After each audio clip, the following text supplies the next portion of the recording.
Hello guys, welcome again to my YouTube channel.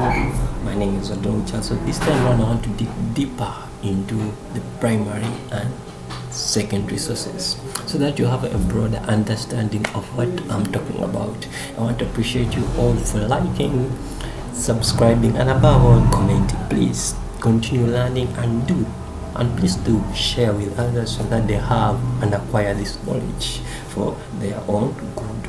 So this time around I want to take you through the information sources, that is basically the primary source and the secondary source. So without wasting time, let me take you through what I saved so that you can see clearly what I'm talking about.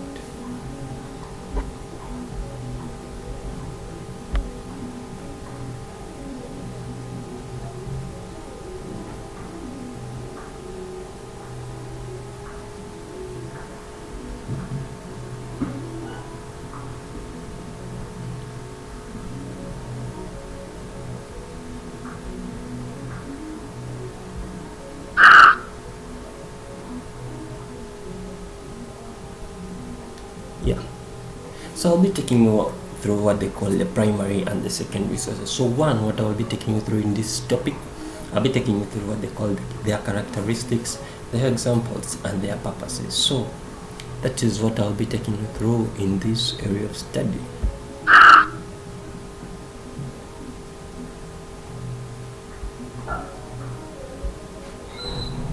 So I'll be taking you through the characteristics. So these ones here are the characteristics of primary sources. Then these ones here are the characteristics of secondary sources. For primary sources, one of the characteristics is original, meaning it provides original information, original thought, meaning it is not filtered, it is not altered, it is just original. Two, it provides raw data, meaning this data is raw, it is not it is not modified, meaning like if I give an example like scientific data, meaning scientific data, that one is raw, it can only be modified into a secondary source. That is what I mean by raw data. Meaning, and another one is it is unmediated evidence, meaning this one, a primary source is not again written maybe by other persons, or maybe it is mediated by other people. It is just unmediated evidence, meaning it is the first person to see, meaning the person who was there at the time of the occurrence of the event. And also it is time related.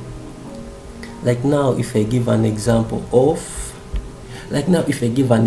of the historical cultures we have, maybe those histories they are time related, meaning it is inclined to the time the event occurred. So this is what basically primary sources are.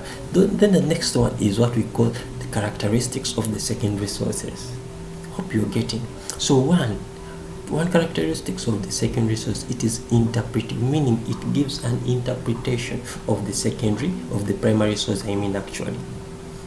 So this one tries to interpret, to analyze the primary source. Second, it is what we call evaluative. So evaluative in such a way they offer opinions or assessments that can be drawn from what we call a primary source. Meaning this one's just like when I talk of evaluative, meaning they try to offer those opinions, assessments, basing on what is drawn from the primary source. Then what we call summary, it tries to summarize very many primary sources. Like if I have very many primary sources, meaning it tries to summarize this into one context, meaning you who is reading, you find it that it is more simpler to understand a secondary source in case you fail to understand a primary source. And also it is contextual. What I mean by contextual is that they try to frame what we call a primary source. So that is what I mean by contextual. So these are basically the characteristics.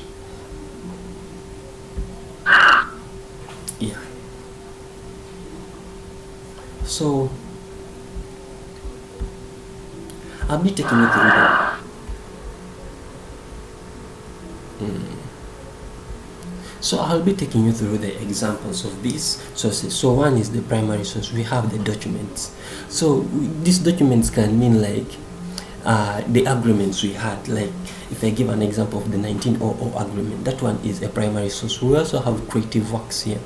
creative works mean like original poetries. Like if I give an example, writings of the Shakespeare, those ones are primary sources. Now we also have original histories, and this one can mean oral interviews and histories can mean maybe testimonies from those people who were there back then and giving now their history basing on what happened back then. So we have also artifacts. Artifacts may mean those maybe I can give an example of the paintings of the element. For example, we have the Nero rock paintings. That one is an artifact, meaning like that one is a primary source. We also have scientific data. These ones include like laboratory reports. If I go and I give me a laboratory report, that one is a primary source, meaning they can be interpreted and analyzed into a secondary source. Now, examples of secondary sources, we have books. Books can mean like textbooks. So that is one. We have journal articles. Journal articles, like one, we have like a journal article that tries to, because journal articles also try to frame from what we call a primary source. So we have also documentaries. These documentaries can maybe mean, like if I give an example, a story telling the lifestyle of Jesus back then, that one is like a documentary. So we have it's like encyclopedias. We also have essays and reviews. So these ones are basically the examples of secondary sources. In case you do not understand, please do comment and I dig deeper until you understand, because this is necessary for our understanding. Yes. So we have another one. These are purposes of these sources. One we have here for primary sources and secondary sources. We have one. Yes. So having taken you through the characteristics, so the purposes almost come from the what we call the characteristics. So the purposes of primary sources is they give raw evidence also, and it also gives a foundation for our research, and also gives an insight into context, and also gives a direct connection to what happened back then, meaning it is direct to the time the event occurred. So these are basically the purposes of primary sources. Then here we have purposes for secondary sources. One, it tries to contextualize what we call a primary source. So one purpose of a secondary source is contextualization, and also second is it tries to interpret and analyze these primary sources, and also gives us a broader understanding. So these are the purposes of secondary sources, and these are the purposes of primary sources. So all these are to enable us and to perfect us in our area of research. So I want to thank everyone for watching and liking, and above all commenting to my YouTube videos. Please keep following and keep learning more. I'll bring you more and more related content to this. Please, I love you all. Bye bye. Stay tuned. Yours, Odom Charles.